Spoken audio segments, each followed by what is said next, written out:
Hello အားလုံးပဲမင်္ဂလာပါရှင်ဒီရက်ကတော့မိုးအေးလေးနဲ့အဆောင်မှာခေါင်းစင်ပါထူးလောက်စားမှာဖြစ်ပါတယ်အားလုံးပဲကြည့်ပေးကြပါအောင်ရှင်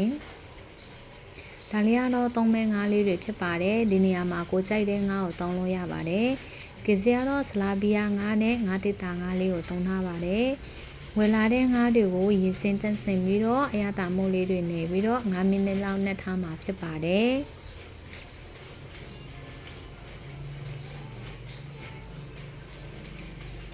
ငါးလေးတွေကိုမီးအေးလေးနဲ့ကြော်ပေးသွားလိုက်မှာဖြစ်ပါတယ်ဒီနေရာမှာပေါ့နော်ကျမတို့ကငါးကိုချစ်ချစ်လေးကြော်မှာဖြစ်ပါတယ်သူကချစ်ချစ်လေးဆိုပို့ပြီးတော့စားလို့ကောင်းပါတယ်ကြော်ထားတဲ့ငါးတွေလည်းရပြီဆိုတော့အချင်းလောက်ဖို့အတွက်ပြင်ပါမယ်ဒါကတော့သုံးမဲပစ္စည်းလေးတွေဖြစ်ပါတယ်အရွက်လေးကိုရေစင်းတက်စင်ထားမှာဖြစ်ပါတယ်ဒီနေရာမှာဆက်လက်ရွက်လက်တောင်းလို့ရပါတယ်ဒါအချင်းလောက်ဖို့အတွက်ပါဝင်ပစ္စည်းလေးတွေပါစစ်တုံဖြူနဲ့ငရုတ်ဒီစင်ကိုညက်နေအောင်ထောင်းထားပေးလိုက်ပါမယ်အချင်းရင်ကိုပေါ့နော်ကျမတို့ကချစ်ချစ်ဆက်ဆက်လေးစားချင်တာဖြစ်တဲ့အတွက်ကြောင့်မလို့တန်မြတီးအများကြီးကိုတောင်းထားပါတယ်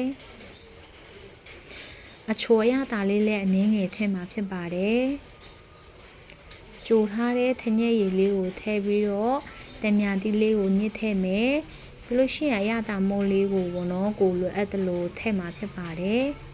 ကဲဒီလိုဆိုအချင်းလေးကလည်းရပါပြီကျမတို့ချက်လို့ပြုတ်လို့လည်းပြည့်သွားပြီဆိုတော့စားဖို့အတွက်ပြင်ပါမယ်အားလုံးပဲစားကြပါအောင်ရှင်အရသာလေးကတော့ချစ်ချင်းဆက်ဆက်လေးနဲ့ရှမ်းပြည်မှာစားရတဲ့အရသာလိုမျိုးအရန်ထဲမှာစားလို့ကောင်းပါတယ်ဒီညကတော့မီးရလည်းပြက်လိုက်လာလိုက်နေပေါ့နော်လုံးဝအဆင်မပြေပါဘူးကျမတို့ကဖွဲ့စားတာပေါ့နော်အခြေလည်းပြအကလုံးပြောင်းသွားပါပြီ